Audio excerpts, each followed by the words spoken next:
Tapi murojaahnya ini, saya ambil nyetir, saya baca terus gitu. Jadi itu yang susahnya. Ya. Dan mudah-mudahan dengan kita membaca Al-Quran, ini menjadi tabungan kita.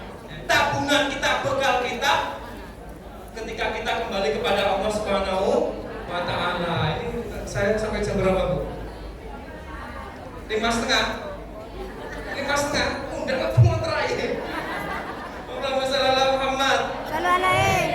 Seneng gak ngaji seperti ini? Gak seneng piye, Jal.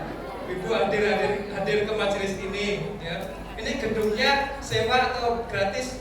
Gratis. Sewa. Nah, ibu-ibu hadir ke sini dapat snack, dapat makanan. Ini bayar atau gratis?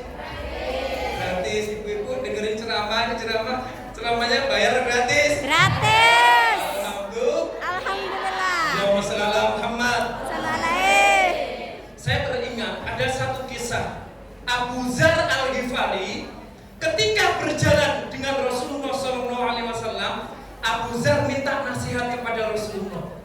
Ya Rasul, alimni amalan yuqarribuni ilal jannah ya Rasul. Ajarkanlah satu amalan kepadaku yang amalan itu yuqarribuni ilal jannah, yang bisa memasukkan aku ke surga, yang bisa mendekatkan aku ke surga. Alimni amalan yubaiduni minan nar. Berajarkanlah kepadaku ya Rasul yang amalan itu bisa menjauhkan aku kepada api neraka. Nah, ketika itu Rasulullah SAW tersenyum dan Rasul mengatakan, fa idza amilta sayyi'atan, apabila kalian berbuat kesalahan, kekhilafan, maka fatba'ha hasanatan, ikuti atau ganti kesalahan itu dengan amalan-amalan yang banyak. Apabila fa'idza amilta sayyi'atan, apabila kalian banyak dosanya, banyak khilafnya, maka akhfiru bitilawatil Qur'an, perbanyaklah membaca Al-Qur'an. Karena apa?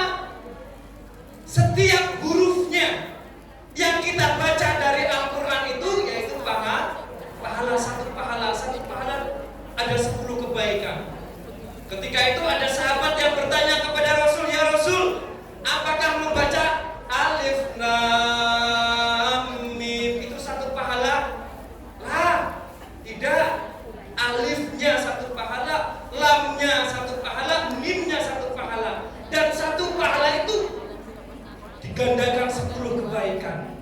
Nah, oleh karena itu, akhfiru bitilawatil Qur'an. Membaca Al-Quran adalah salah satu, yaitu kita mengumpulkan yaitu kebaikan-kebaikan untuk dijadikan bekal samu ketika kembali ke akhirat nanti. Allahumma shalli ala Muhammad.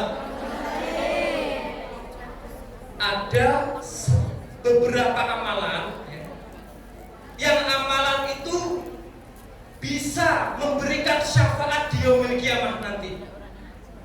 Yang pertama diantaranya Iqra'ul Qur'an, bacalah Al-Qur'an. Ya'ti yaumal qiyamah, nanti pada hari kiamat Al-Qur'an itu akan datang kepada kita. Syafi'an li ashabi, yaitu memberikan syafaat kepada orang yang hobinya yaitu membaca Al-Qur'an. Ibu aja. Halo, Aisyah. Tanya Aisyah ini.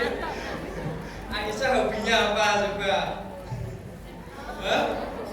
Hobinya apa? Nah, tanya aku. Hobinya apa?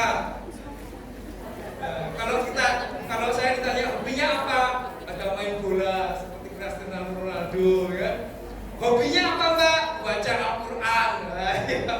Top deh, ya.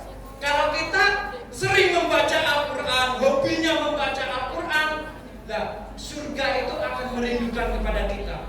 Jadi surga itu awe-awe, Bu. Ini orangnya Aisyah tadi. Nah, itu mencari kita, bukan kita mencari surga, tapi surga yang nyari kita gitu. Ya. Kalau kita ahli Al-Quran, yang kedua yang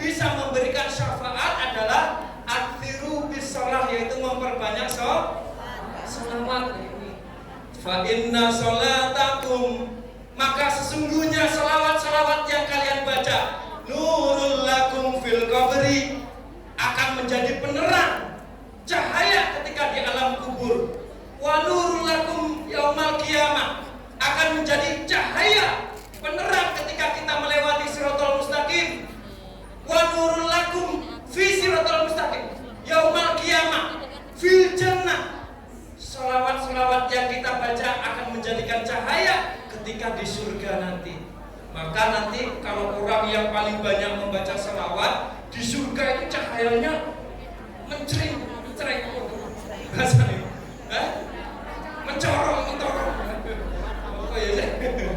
Jadi kalau seandainya orang lihat itu, oh, jadi orang sampai silo, oh, silomen, sampai silo, berarti dia yang ahli sholawat. Orang yang paling dekat denganku, dialah orang yang paling banyak membaca sholawat ini.